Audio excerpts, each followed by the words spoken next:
योगी जी तो पूज्य हैं और वास्तव में मैं तो कहूँ भगवान ऐसे राजा को संत के साथ साथ राजा हैं। अभी तो प्रदेश के राजा हैं, मैं तो कहता हूँ कि वो भारत देश के राजा बने।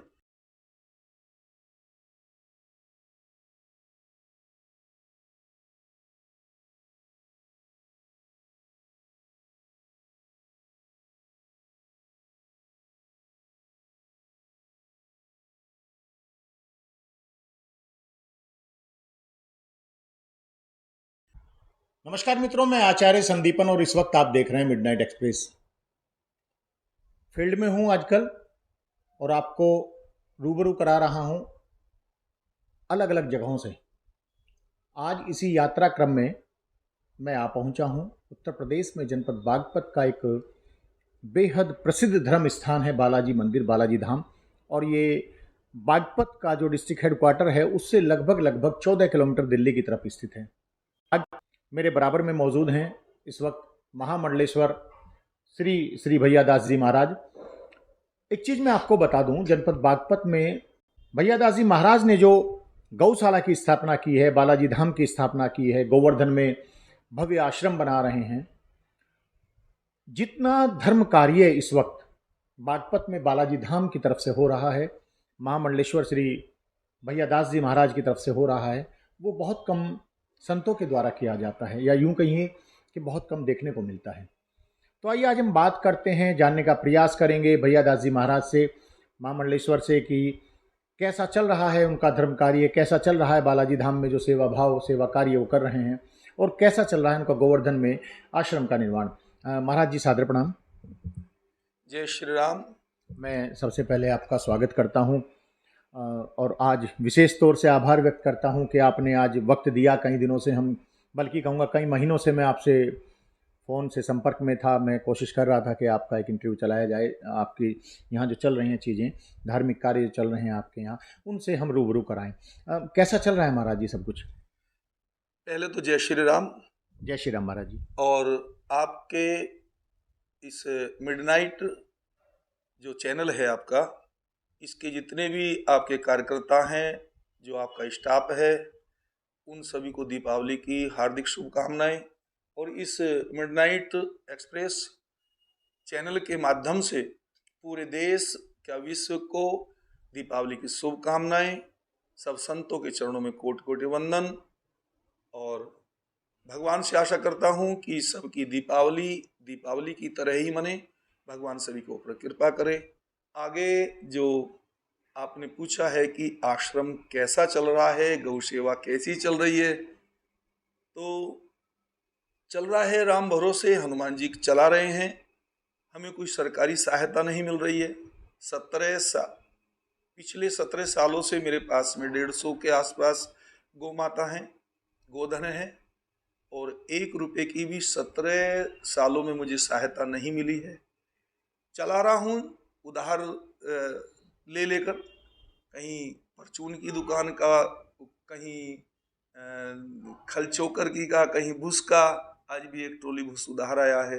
3 दिन में एक टोली भूस लग जाता है, लगभग 35,000 का आता है। और बस चल रहा है, भगवान जी कर रहे हैं जैसा, जब तक दम है करते रहेंगे।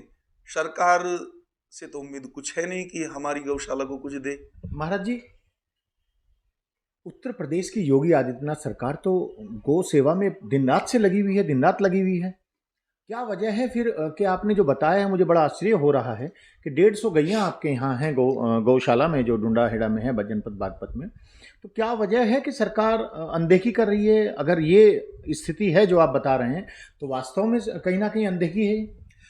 योगी जी तो पूज्य हैं और वास्तव में मैं तो कहूँ भगवान ऐसे राजा को संत के साथ साथ राजा हैं। अभी तो प्रदेश के राजा है, मैं तो कहता हूँ कि वो भारत देश के राजा बने। वो बहुत कुछ कर रहे हैं, उनकी योजनाएं बहुत हैं, परंतु घर घर जाके, गांव गांव जाके तो योगी जी नहीं देखेंगे।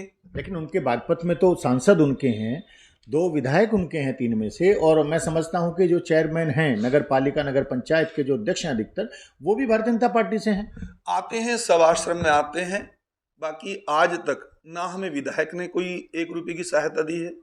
हाँ, विधायक ने 2 बार चुनाव लड़ने के समय पे जरूर उसने 51 हजार रुपए की हमें 2 चुनावों में दोनों बार आप 51। बागपत विधायक की बात करें, बड़ौत विधायक की? बागपत में योगेश धामा जी हैं, बड़ौत में जो वर्तमान स्टेट मिनिस्टर हैं, मिनिस्टर ऑफ स्टेट जो यूपी में हैं, केपी मलिक साहब फॉरेस्ट मिनिस्टर हैं, वो आजकल उनकी बात कर रहे हैं आप?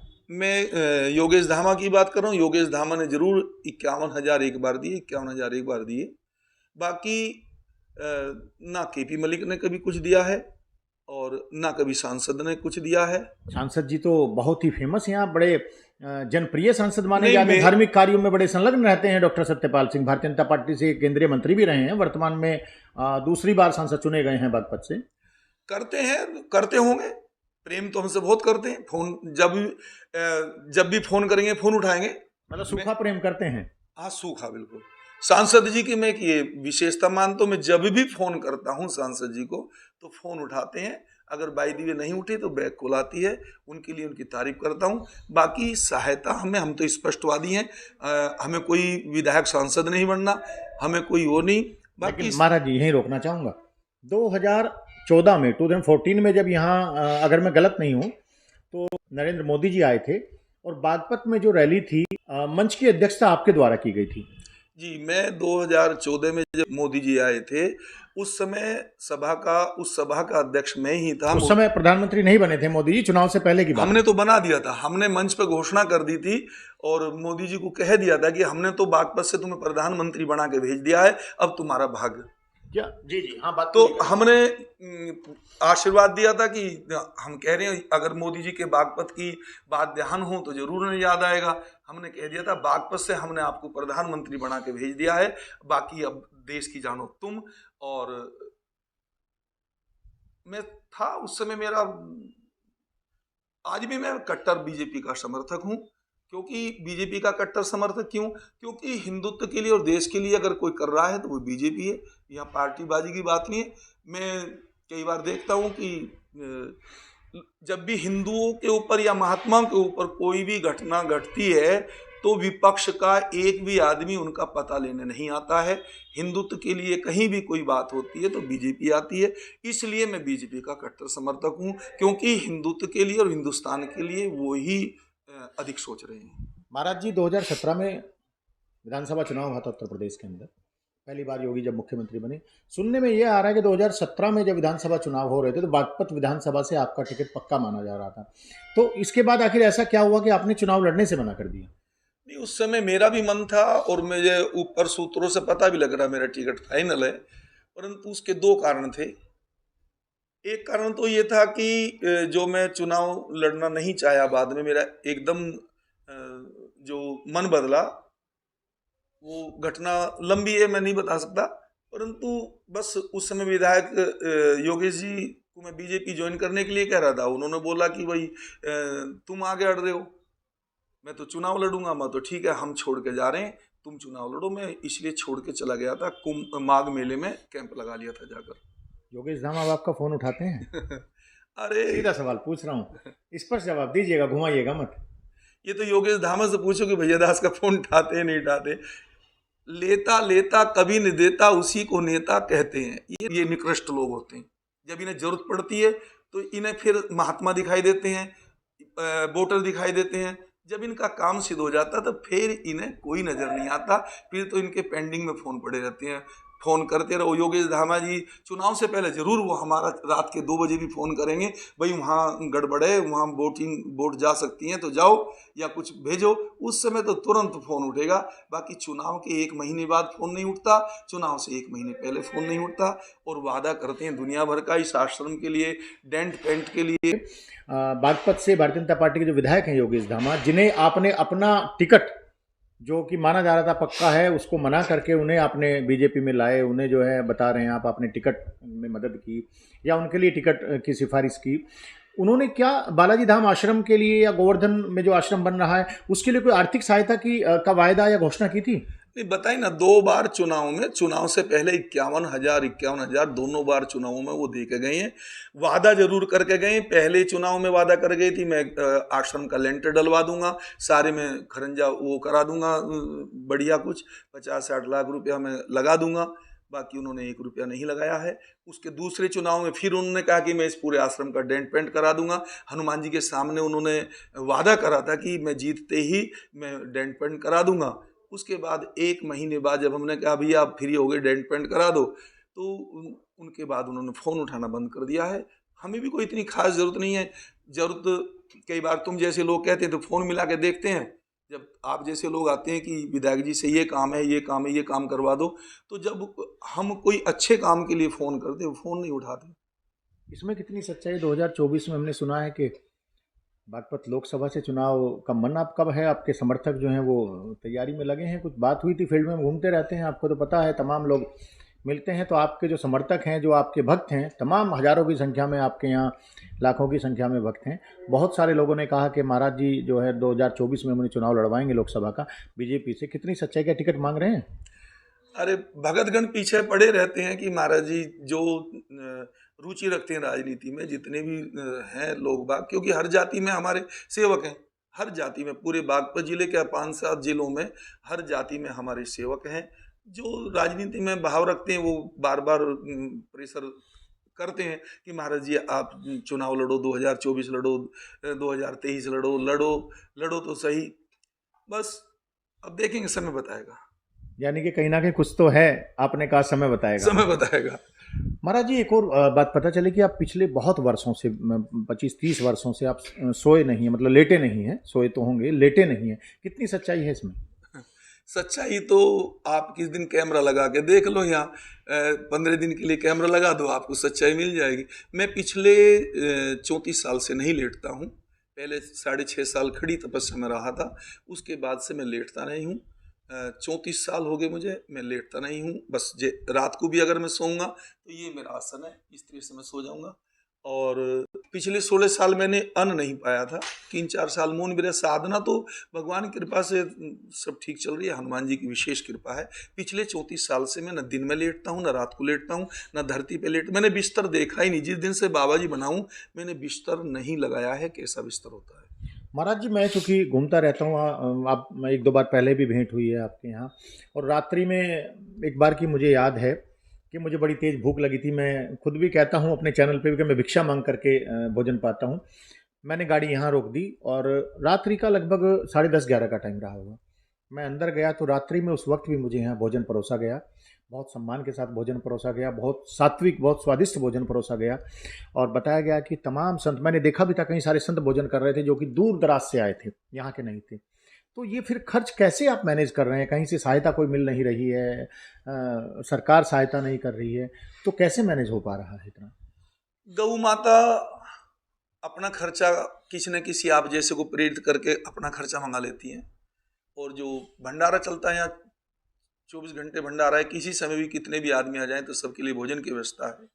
तो वो भगवान कहीं से न कहीं से करता है।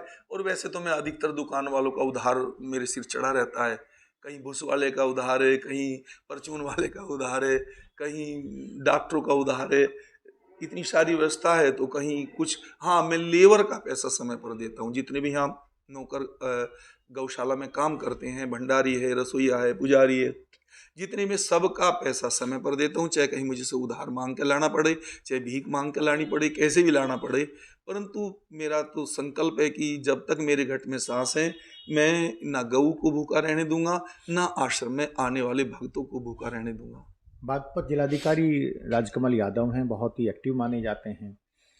सुना जाता है कि बहुत जनहित के कार्यों में, और गौ सेवा की बात करें, नगर पालिका नगर पंचायतों में है, प्रधानों के यहाँ हैं इनकी गौशालाएँ, उसमें भी काफ़ी फंडिंग वगैरह आती है जो भी निर्धारित है। तो क्या कभी डीएम साहब से आप नहीं मिले बागपत, अपनी इस बहुत बड़ी संख्या में जो गौएँ हैं, 150 आप बता रहे हैं, अभी चल करके वहाँ भी देखेंगे महाराज जी।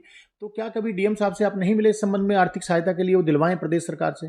डीएम साहब एक दिन यहाँ आश्रम में आए थे किसी कार्यक्रम में, तो मैंने सारी गौशाला की हालत दिखाई, बताई। तो उन्होंने आश्वासन दिया कि हाँ मैं ज़रूर कुछ करता हूँ, बाकी कर किया कुछ नहीं है। फ़ोन कई बार मैंने किया, एक दिन फ़ोन किया था कि भैया बिल्कुल भूस की बड़ी समस्या है, कुछ कराओ। ठीक है, हाँ कराता हूँ। बाकी फ़ोन ज़रूर उठाते हैं, काम मुझे कोई सहायता नहीं हुई। हमारी फाइल आश्रम की सरकारी जो अनुदान होता है सर। मिलता है गायों के लिए, उसके लिए पिछले 17 साल से हमारी फाइल घूमती घूमती लखनऊ से घूम के वापिस आ गई। पहले तो मायावती का राज था, उसका सपा का राज था, तो उस समय तो हमने फाइल कभी नहीं भेजी, परंतु जैसे ही योगी जी सत्ता में आए तो हमने अपनी फाइल बनवाई। फाइल हमारी यहाँ से पास होकर डॉक्टरों के पास यहाँ से पास हुई, पास होकर होती होती लखनऊ गई, लखनऊ से फिर वापस फाइल आ गई कि नहीं, आपको सहायता नहीं मिल पाएगी। हमारी एक समस्या है कि ज़मीन आश्रम के नाम नहीं है, तो इसलिए कि वो ज़मीन आश्रम के नाम होगी तो ही मिलेगी। तो महाराज जी गौशाला एक बार देख लें चल करके फिर। तो आइए चल करके देखते हैं हम गौशाला। तो इस वक्त हम आ गए हैं श्री बालाजी धाम की जो गौशाला है, और उसमें आ गए हैं। और गौशाला यहाँ 2 हिस्सों में बनी हुई है। महाराज जी ने गौशाला को यहाँ 2 स्थान दिए हुए हैं। महाराज जी हमारे साथ हैं, मैं कहूँगा कैमरा पर्सन से इधर भी घुमाएं जी। महाराज जी यहाँ कितनी गाय हैं टोटल? गाय 150 के आसपास है टोटल कुल मिला के।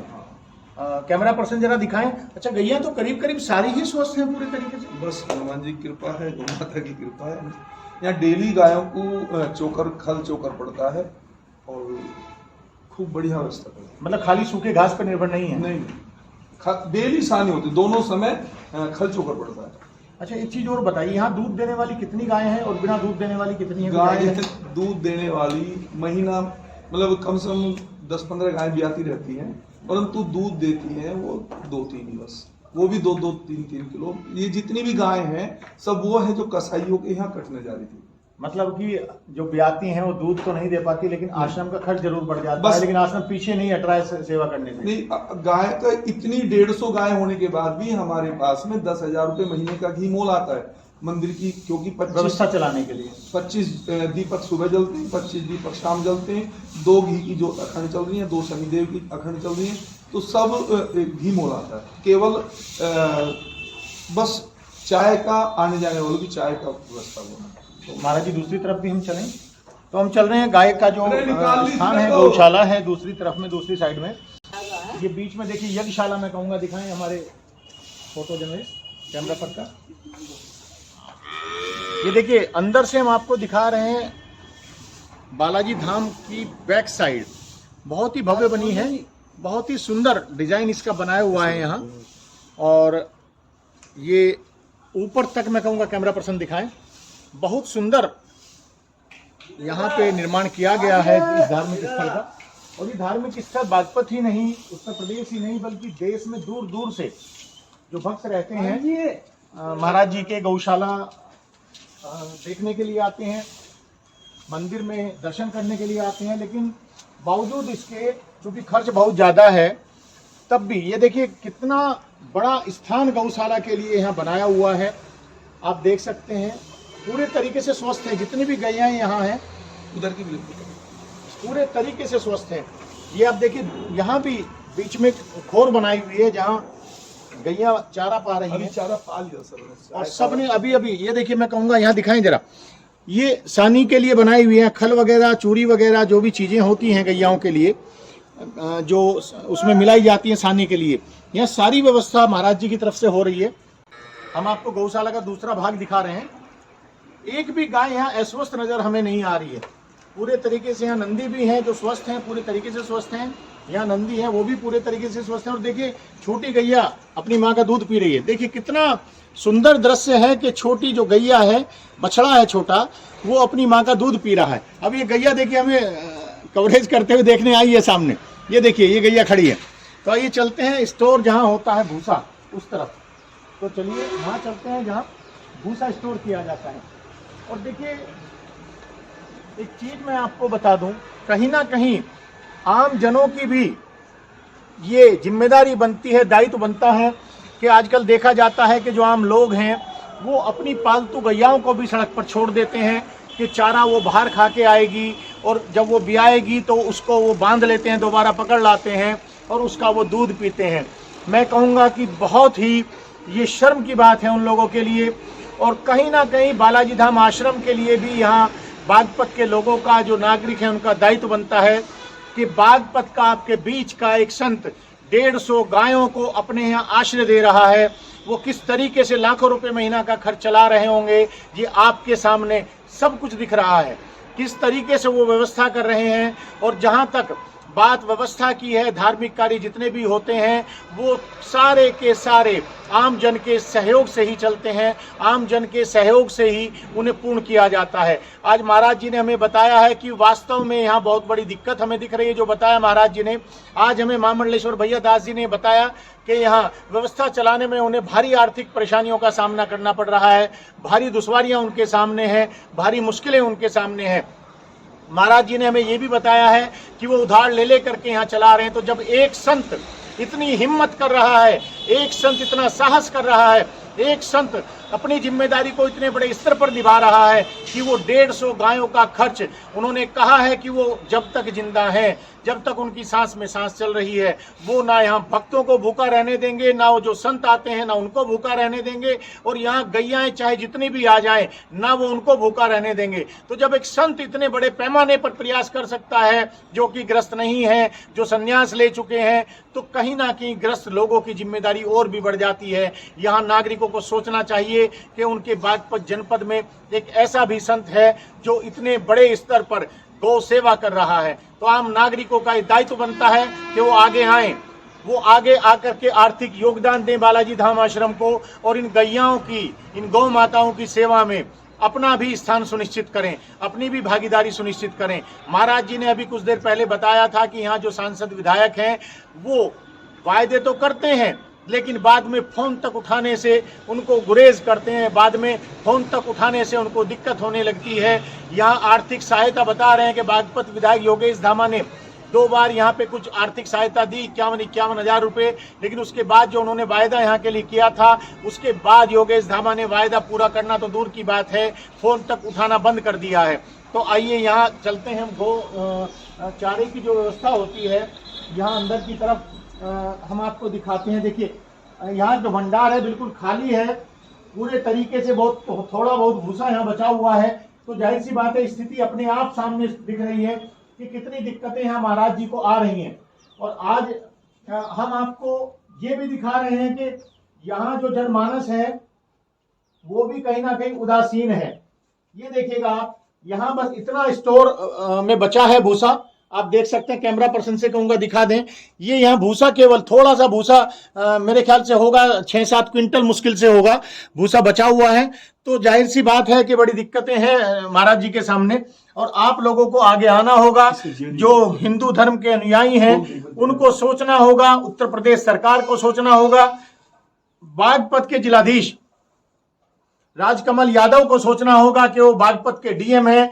गौ सेवा और गौया की बात करके ये सरकार सत्ता में आई है। योगी सरकार गाय के नाम पर बड़ी पॉलिटिक्स भी करती है, गाय की सेवा की बात करती है। वो अलग चीज है कि सड़कों पर आज भी गाय मारी मारी फिर रही हैं, सड़कों पर लावारिस हालत में गाय जो हैं वो दुर्घटनाओं का शिकार भी हो रही हैं। और यहाँ दूसरी तरफ बालाजी धाम आश्रम डुंडाहेड़ा बागपत में 150 गायें रख करके महामंडलेश्वर महंत श्री श्री भैया दास जी महाराज एक बहुत बड़ा उदाहरण पेश कर रहे हैं। उनके सामने भले ही कितनी भी बड़ी परेशानी है, लेकिन उधार मांग करके, कर्ज लेकर के वो इन गैयाओं को चारा उपलब्ध करा रहे हैं, इनको भूसा उपलब्ध करा रहे हैं, इनको सानी डेली होती है। तो आइए हम अंत में आज की कवरेज के आखिर में महाराज जी से पूछते हैं कि वो क्या अपील करेंगे। महाराज जी, अब हमारे माध्यम से आप सरकार, डीएम, बीजेपी के नेताओं से और आम जनमानस से आप क्या अपील करना चाहेंगे? जनमानस से तो अपील करूँ, डीएम से, विधायक से, सांसद से, इनसे तो कहते कहते थक गए, इनसे तो क्या अपील करेंगे, ये क्या सुनेंगे, सुनना ही नहीं है किसी को कुछ। तो पर जनता से अपील करता हूँ, बालाजी धाम की गौशाला, बालाजी धाम की गौशाला में जितना बन सके भूसे का, चारे का सहयोग करें। और बाकी अगर बालाजी धाम में भी नहीं कर सकते तो गौ माता जहाँ भी मिले गौ माता की सेवा जरूर करें। दीपावली अभी आ रही है, 24 तारीख की है 2022 में। क्या प्रोग्राम कोई रखा गया है इस बार यहाँ बालाजी धाम पे? हर साल होता है, प्रतिवर्ष होता है। अब की बार क्या आर्थिक समस्या का सामना करना पड़ रहा है, तो इसलिए अब की बार वैसे तो कार्यक्रम नहीं है, वैसे कार्यक्रम चलेगा एक सूक्ष्म रूप में, पर विशाल रूप में कार्यक्रम कोई नहीं है। बस सूक्ष्म अपना भजन कीर्तन रामायण पाठ करेंगे और जो भक्त आएंगे, संत आएंगे, उनकी सेवा करेंगे। गोवर्धन में भी आप आश्रम बना रहे हैं, वहाँ किस उद्देश्य से आप आश्रम का निर्माण कर रहे हैं? वहाँ पे क्या क्या गतिविधियाँ रहेंगी, धार्मिक रहेंगी, जनहित की रहेंगी, क्या रहेंगी? गोवर्धन में दरअसल नाम तो मेरा हो रहा है कि मैं बना रहा हूँ।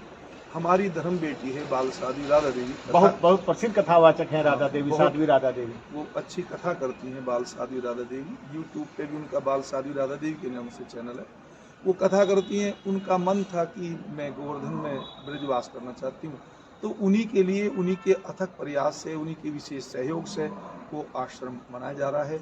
वो 550 गज में 3-4 लैंटर पड़ चुके हैं। लगभग 80% आश्रम का गोवर्धन में कार्य हो चुका है। वैसे उसमें मेरा कोई अधिकार नहीं है, वो केवल मैं पहले से संकल्प ले चुका हूँ कि वो आश्रम मेरी धर्म बेटी बाल साध्वी राधा के लिए है। वो उसका उद्देश्य भी सेवा करने का है। उसका भी उद्देश्य है कि मैं वहाँ कोई सेवा, जैसे कि साधु संतों की सेवा है, दीन दुखियों की सेवा है, गरीब बालकों की पढ़ाई लिखाई, उसका उद्देश्य है। तो आपने देखा, ये है हमारे साथ बालाजी धाम आश्रम ढूंढाहेड़ा बागपत और गोवर्धन में जो बन रहा है आश्रम, उसके महंत महामंडलेश्वर श्री श्री भैया दास जी महाराज। हमने आपको दिखाया है कि स्थितियां क्या चल रही हैं, कितनी आर्थिक परेशानी में बालाजी धाम आश्रम की गौशाला है।